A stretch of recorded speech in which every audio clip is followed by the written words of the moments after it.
And third place, Will Power. Speaking of teammates here at Arrow McLaren, Rossi and Rosenquist and their teammate Pato O'Ward came home just behind Graham Rahal in 8th. Not for position. Another solid run for Alexander Rossi in the top 10, but with Pato O'Ward coming all the way from the back and finishing in what looks like will be 8th position. Colton Herta from pole position to 11th place. Unfortunately, for one of the most talented drivers in this field, the frustration continues. It was a pit lane speed violation that took a potential win and podium away from Colton Herta. There's Pato O'Ward. Dylan. Romain Grosjean finishes in the 13th spot today. Started 14th, so picked up a spot. But said your day was tough. What was tough about it? Yeah, I think we had the wrong strategy, and we just lost a lot of place at the beginning. I also feel like the tires this weekend were really up and down, and we may have had a bad set in qualifying, and in the race they just weren't working very well. So no one could follow anyone, no one could pass. So that was not easy. It was an up and down weekend, to say the least, at Road America last time out. This weekend seemed to be a little bit more kind of middle of the road, a little bit less dramatic.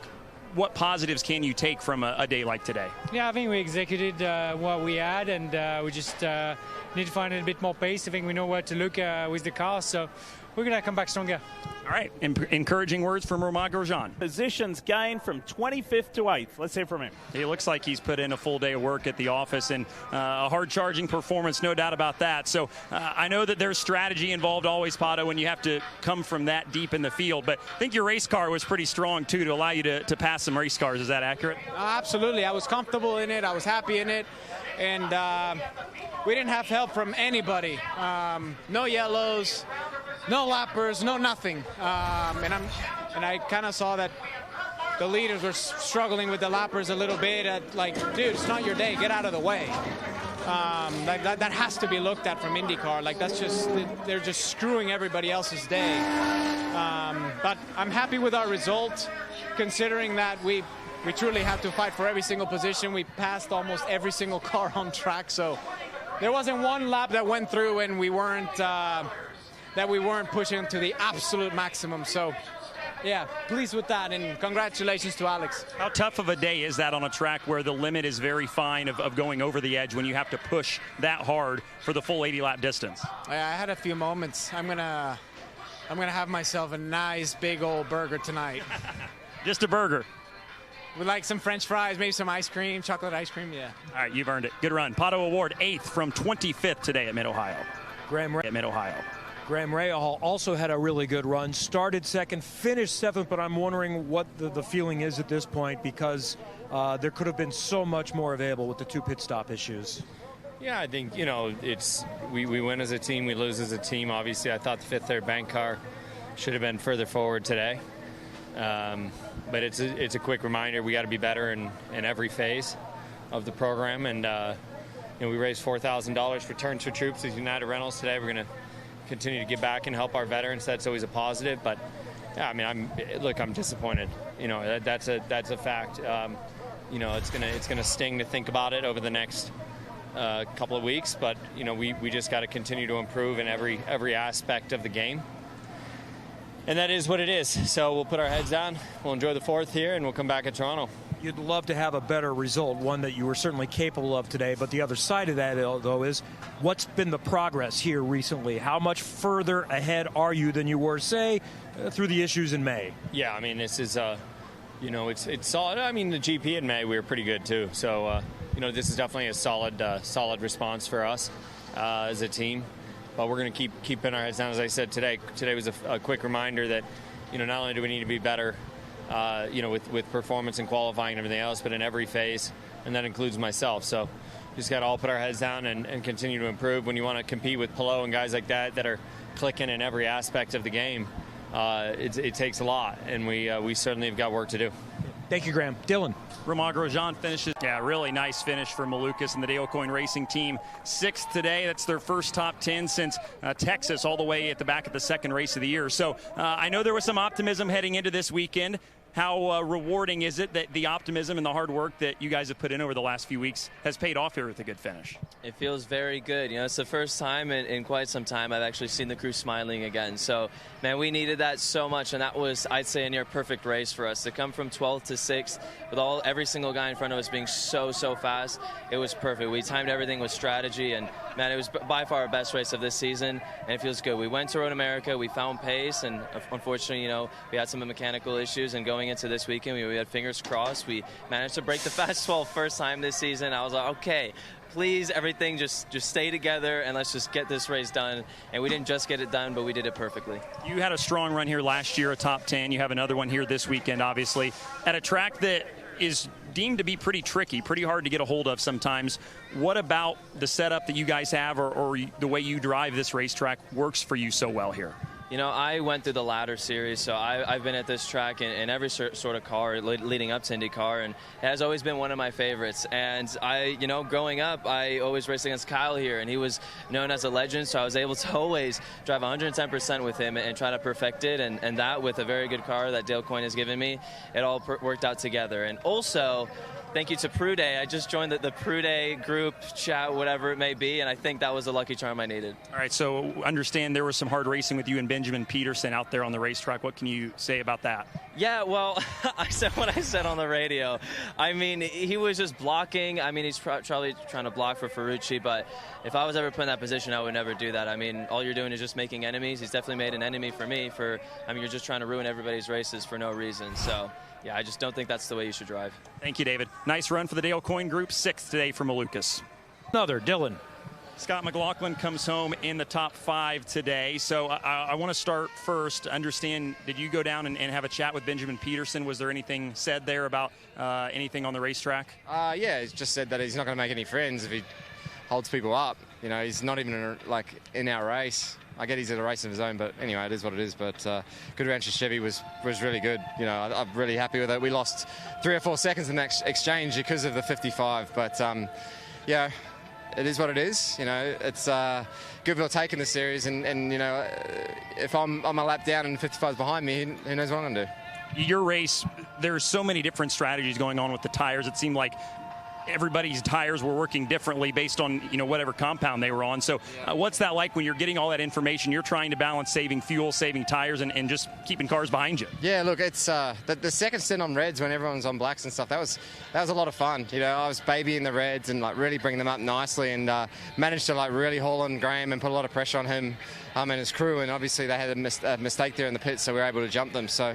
Look, you know, 5th was our potential, was our race today, but I really think a podium was our potential, and you can't be upset about that. You just got to keep rolling here, got great momentum. Really proud of everyone, the hard work, Team Chevy and Good Ranchers Chevy, and you know, we're in a good spot right now. I feel really good heading into Toronto, a really cool track. Yeah, some good racetracks coming up for the Thirsty Threes. McLaughlin ends up 5th today, Kevin. Road courses have been good racetracks. For Rahal, Letterman, Landing, and Christian Lundgaard matches his season best result in 4th, moves up a spot on the day. So is it fair to say the momentum continues for your team?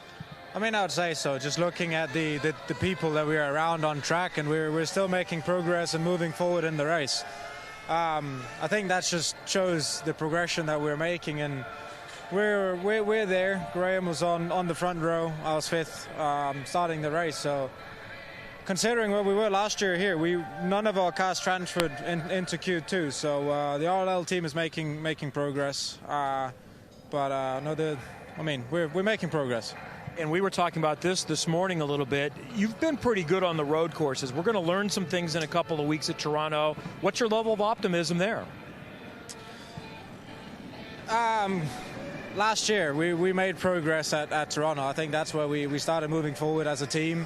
So I'm pretty confident that going into Toronto this year that we'll be faster. So I hope the high V car can get a good result there. Christian Lundgaard is still knocking on the door for that first IndyCar win. Power comes home third podium of the season. Tell me what your day was like today. Yeah, it was good solid day. Yeah, went long in the first, saved some fuel, and went long, try the overcut to get some position in the first stop, and held on the reds pretty good in the second stint, and I was surprised to be told I was third when I went across the line. I never know where I am in the race. They don't really tell me. But, yeah, good day. Good pressure from Lundgaard all day. And, yeah, really, really good to get the Verizon Chevy on the podium. I don't think anyone's going to challenge Palou right now, but there's going to be a fight for second place in the championship. So that's interesting when you say you don't know what position you're in. Do you think that's you, or do you think most drivers don't normally know where they're at in a race, or do you prefer not to know? Yeah, I like to know. Like, you need to know if you're fighting hard for a podium or not, or you can be a bit conservative if you're not. But yeah, sometimes they tell me, sometimes you just know because of where you start and how things have played out. It was a bit of a interesting race, you know. You had some guys on 3 stops, but it's a good day. Good, typical, hard, competitive IndyCar race. Podiums are always a good day, and Will Power has another. Dylan. Scott McLaughlin comes home as well, a runner-up finish today for Scott Dixon. So I think there was maybe some more in the tank. If you just gotten a little bit more clean air, it sounds like kind of on that last pit stop sequence. Is that maybe what the difference maker was? Yeah, there was a few things. You know, I got to say it was a ton of fun driving my Honda out there today. It was all over the show with especially the start. Good racing there with the 45. I think I maybe should have pinched him off a little bit better on that first turn 5 and would have maybe had a clearer run, I think, for later on. And honestly, I think if we had cleared Herter, it would have been on with the 10. The pace of the number 9 PNC Bank was really good. So, yeah, second place is great, but unfortunately the man we're chasing finished up first. But huge congrats to Alex and the 10-car crew. Doing a hell of a job this year. We were just looking at that points difference. You do move to second, but it's 110 points. You've had a lead like that. You know that it can disappear quickly. Is that overcomable at the halfway point of the year? Anything's possible. Like we've always seen, you know, you're never out of it until you're out of it. So we'll keep trying as hard as possible. I know we've tied on a championship in 15 over Montoya that we thought we were possibly out of it. So, you know, that's what's fun about the IndyCar series and all the competition. But you got to give them credit. They're doing a hell of a job right now. Good day for Scott Dixon again at Mid-Ohio. He finishes second. So what was the difference of this one today, Alex? Having a good car and good strategy. Honestly, we had a really fast car. We knew we needed to try something different to the guys that are starting up front. That's why we started on primaries. Everything went well, strategy, pit stops, and our pace was really good. So, yeah, super happy. You said this week you've not really been dominating. You're just maximizing, taking advantage of the points opportunities.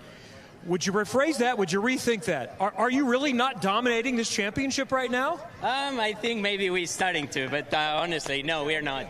It's really tight, as you can see. It's all about putting everything together.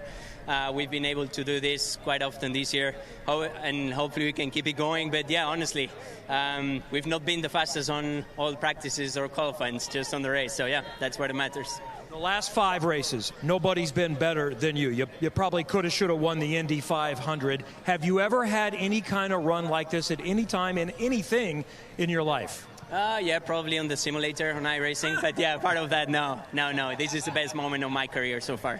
I know you'll downplay this and say the championship is not over. Let's look outside of you and what your competitors are thinking at this point. Would they say this guy's going to be very difficult to catch? I don't know. You can ask them. We'll focus on what we can do. I know we can have some good couple of races coming up now, and we'll try and still maximize and do the best we can, try and win when we can. So, yeah, try and get that number 10 American Legion up top. Number 4 this season, 3 in a row for Alex Palou.